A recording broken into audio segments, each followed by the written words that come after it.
Hello everyone, welcome to home science classes. Home science classes में आपका स्वागत है।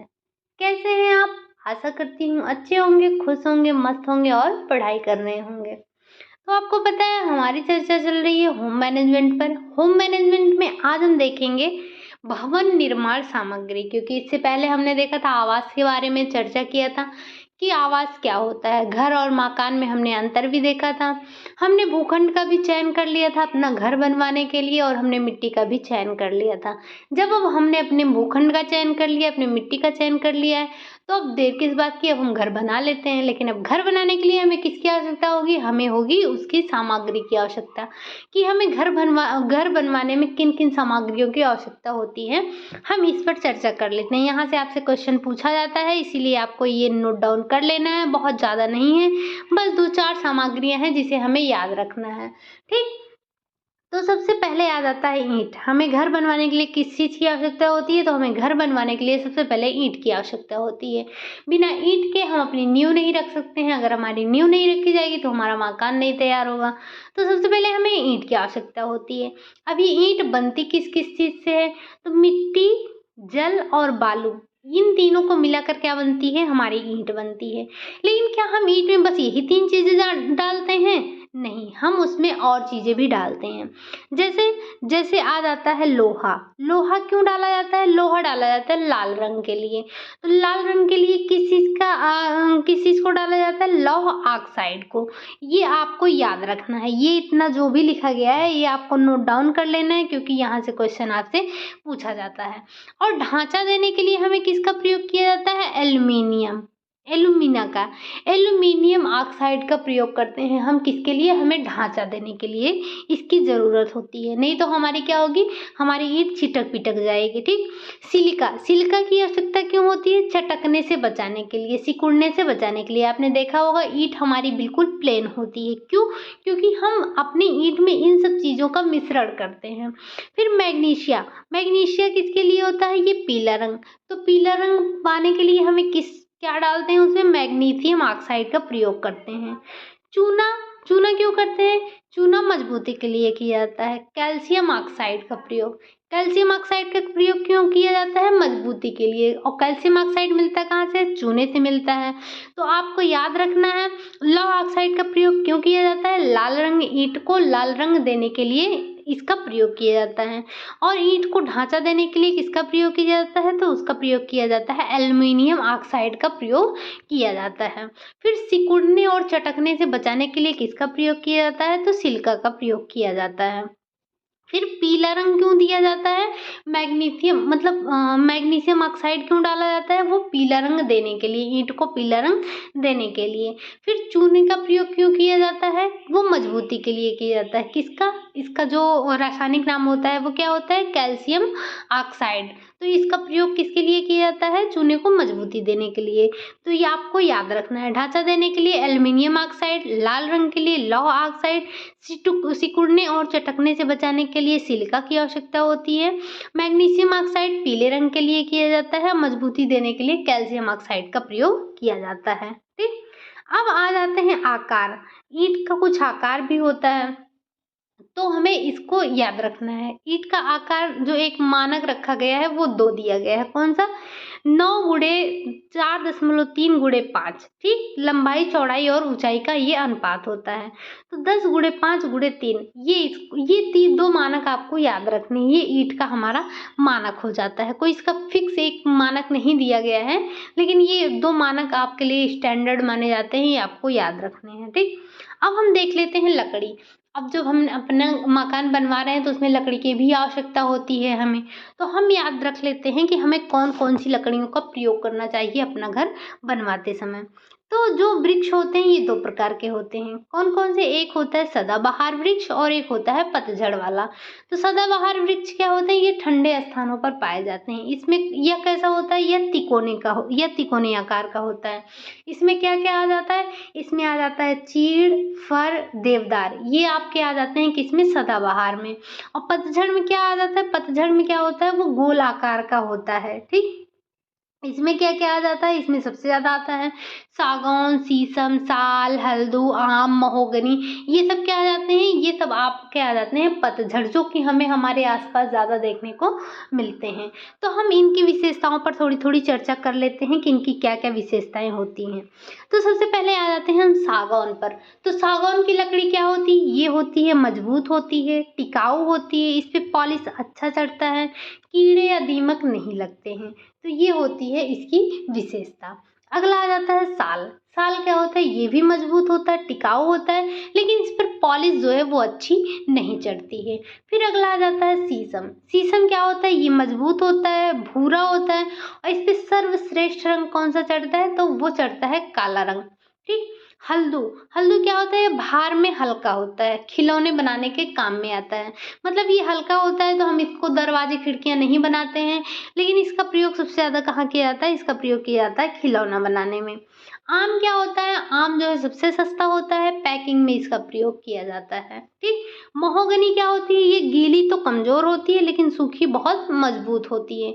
इससे सजावटी बर्तन बनाने का उपयोग, मतलब सजावटी बर्तन बनाने में इसका उपयोग किया जाता है। तो ये है आपकी लकड़ी की विशेषता, इसको आपको याद रखनी है। अब आ जाते हैं कांच। अगर हमने घर बनवाया है, अपने घर में ईंट का प्रयोग किया है, हम सीमेंट का भी प्रयोग करेंगे, हम जो है कांच का भी प्रयोग करेंगे, हमने लकड़ी का भी प्रयोग देख लिया, हमने लकड़ी की विशेषताएं भी देख ली कि कौन सी लकड़ी अच्छी होती है और किसमें किसका प्रयोग किया जाता है। अब हम देख लेते हैं कांच का प्रयोग कहाँ किया जाता है, या पहली बात तो कांच कैसे बनता है। ठीक। तो क्या होता है? मिश्रण इसमें किसका किसका होता है? सिलिका, बालू, चूना, सोडियम ऑक्साइड, इन सब का प्रयोग करके किसका बनाया जाता है? क्या बनाया जाता है? तो कांच बनाया जाता है। कांच में किसका प्रयोग किया जाता है? तो सिलिका, बालू, चूना, सोडियम ऑक्साइड का प्रयोग किया जाता है। किसको? कांच बनाने के लिए। तो विज्ञान की दृष्टि से उन सभी ठोस पदार्थों को कांच कहते हैं जो द्रव अवस्था से ठंडा होकर ठोस अवस्था में प्राप्त होते हैं। तो कांच किसे कहते हैं? तो वैज्ञानिक दृष्टि से कांच उसे कहते हैं जो द्रव अवस्था से में ठंडा होकर ठोस अवस्था में प्राप्त हो जाता है, उसे हम क्या कह देते हैं? उसे हम कांच कह देते हैं। अब हम देख लेते हैं कांच के प्रकार कौन कौन से होते हैं। क्या हम हर कांच का प्रयोग अपने घरों में कर लेते हैं? नहीं। तो वही हम देख लेते हैं कौन सी कांच का प्रयोग कहाँ किया जाता है, ये कांच कितने प्रकार के होते हैं। तो सबसे पहले आ जाता है सिल्का ग्लास। इसको क्या बनाते हैं? इससे बनाते हैं दर्पण। सोडा ग्लास चूना। ठीक। फिर अगला आ जाता है शीशा ग्लास। शीशा ग्लास से क्या बनाते हैं? हम बल्ब बनाते हैं, विद्युत उपकरण बनाते हैं। इन सब कांचों का प्रयोग आपने देखा होगा, जिसमें हम चेहरा देखते हैं वो अलग सा मिरर होता है, मतलब वो अलग कांच होता है। जो घरों में लगाते हैं अलग कांच होता है, जिसका बल्ब बनाया जाता है वो अलग कांच होता है। तो कांच भी कई प्रकार के होते हैं। फिर अगला आ जाता है बोरोसिलिकेट, मतलब ताप सहने की क्षमता, अच्छी क्षमता होती है इसमें, प्रयोगशाला में इसका प्रयोग होता है।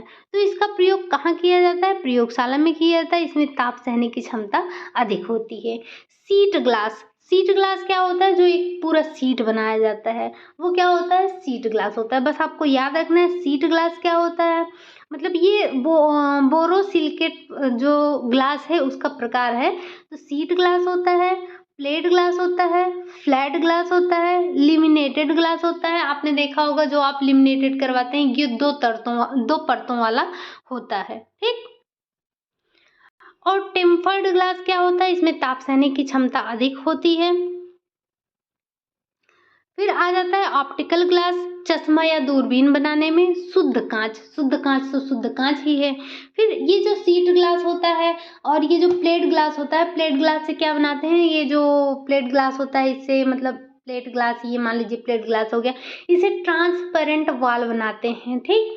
और क्या? फिर ये लिमिनेटेड वाला हमने देख ही लिया, बस ये आपको याद रखना है इतना। ठीक। ये थे हमारे ग्लास के प्रकार। अब हम देख लेते हैं प्लास्टिक, क्योंकि प्लास्टिक का भी उपयोग किया जाता है। जब हम मकान बनवाते हैं तो किसका प्रयोग करते हैं? तो हम करते हैं प्लास्टिक का। ठीक। तो कृत्रिम प्लास्टिक बनाए जाते हैं कैसे? कृत्रिम प्लास्टिक में कैसे बनाया जाता है? तो कोल को, पेट्रोलियम को और ऑर्गेनिक को, इन सब को पॉलीमराइजेशन करते हैं, जिससे क्या बनता है? जिससे बनता है प्लास्टिक। अब हम देख लेते हैं, हमारे लिए इम्पोर्टेंट ये हो जाता है कि प्लास्टिक के प्रकार कौन कौन से होते हैं। तो प्लास्टिक दो प्रकार के होते हैं। प्लास्टिक कितने प्रकार के होते हैं? दो प्रकार के होते हैं। आपको इसे याद रखना है, वो दो प्रकार के प्लास्टिक कौन कौन से हैं।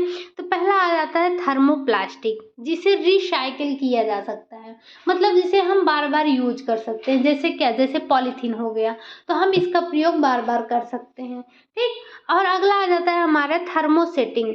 थर्मोसेटिंग जो होता है वो रिसाइकल नहीं किया जा सकता है।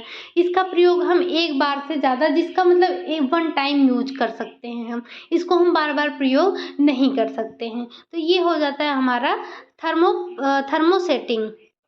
तो प्लास्टिक में आपको दो प्रकार की प्लास्टिक याद रखना है। कौन कौन सा? थर्मोप्लास्टिक, जिसे हम रिसाइकिल कर सकते हैं, रिसाइकिल करके इसका प्रयोग कर सकते हैं। और जो थर्मोसेटिंग होता है, इसका हम जो है रिसाइकिल नहीं कर सकते हैं, मतलब इसका हम सिर्फ एक बार ही यूज कर सकते हैं। ये होता है हमारा थर्मोसेटिंग। ठीक। अगला आ जाता है सीमेंट। अब हमने देख लिया कि हमने अपना घर बनवाने के लिए क्या कर लिया, हमने अपने घर बनवाने के लिए भूखंड का चयन कर लिया, हमने मिट्टी का चयन कर लिया, हमने ईंट के बारे में भी देख लिया, हमने मिट्टी के बारे में देख लिया, हमने और क्या देख लिया, हमने कांच के बारे में देख लिया, हमने प्लास्टिक के बारे में देख लिया। अब हमें घर बनवाने के लिए सीमेंट की भी आवश्यकता होती है।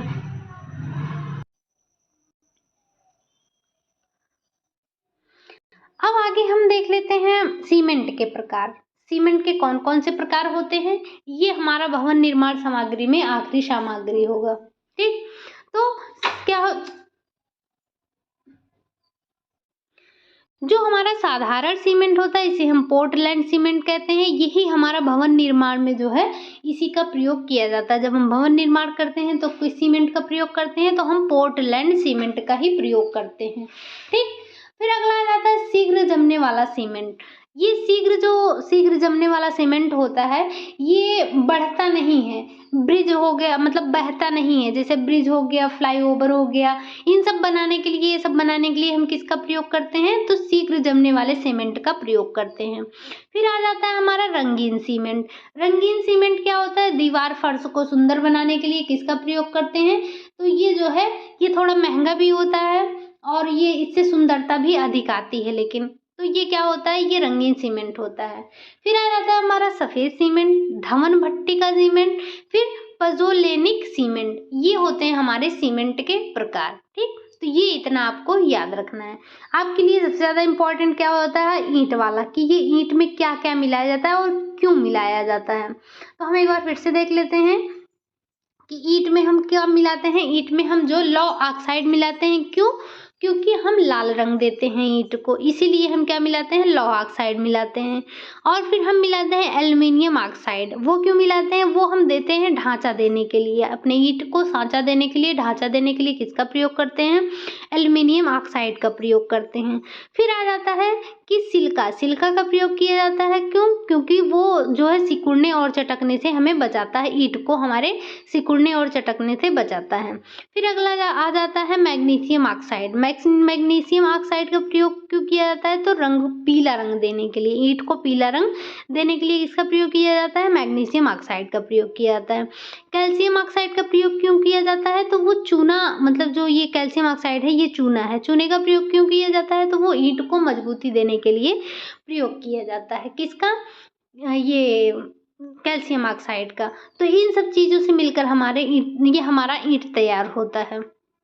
तो ये था हमारा भवन निर्माण सामग्री। हमने लकड़ी के बारे में भी देख लिया था कि लकड़ी कितने प्रकार की होती है। लकड़ी दो प्रकार की होती है, कौन सी, सदाबहार वाली होती हैं और जो पतझड़ वाली होती हैं। लेकिन हम अपने घरों में ज़्यादातर प्रयोग किन चीज़ों का करते हैं, जो हमारे जैसे सागौन हो गया, शीशम हो गया, साल हो गया, इन सब का प्रयोग करते हैं। सबसे मजबूत और टिकाऊ कौन सी होती है, जिसपे अच्छी पॉलिश लगती है, जिसपे कीड़े नहीं लगते हैं, वो होता है हमारा सागौन की लकड़ी। साल की लकड़ी कौन सी होती है, जो मजबूत होती है, टिकाऊ होती है, लेकिन इस पे पॉलिश अच्छी नहीं चढ़ती है। शीशम जो होता है वो मजबूत होता है, भूरा होता है, इस पे सर्वश्रेष्ठ रंग किसका चढ़ता है, काला चढ़ता है। नीम की लकड़ी आपको पता ही है, बहुत ये मजबूत भी होती है, इसमें कीड़े नहीं लगते हैं। हमने आज ये सब अपनी चर्चा कर ली भवन निर्माण सामग्री। आज हमारा आवाज खत्म हो गया, हमने घर बना लिया, हमने भूखंड का चयन कर लिया, हमने घर के लिए जो सामग्री लगती है उन सब पे चर्चा कर ली। ये थी हमारी पूरी भवन निर्माण सामग्री की चर्चा। तो वीडियो कैसा लगा? अगर अच्छा लगा हो तो लाइक कीजिएगा, चैनल को सब्सक्राइब कीजिएगा। मिलते हैं नेक्स्ट वीडियो में, तब तक के लिए बाय बाय, टेक केयर।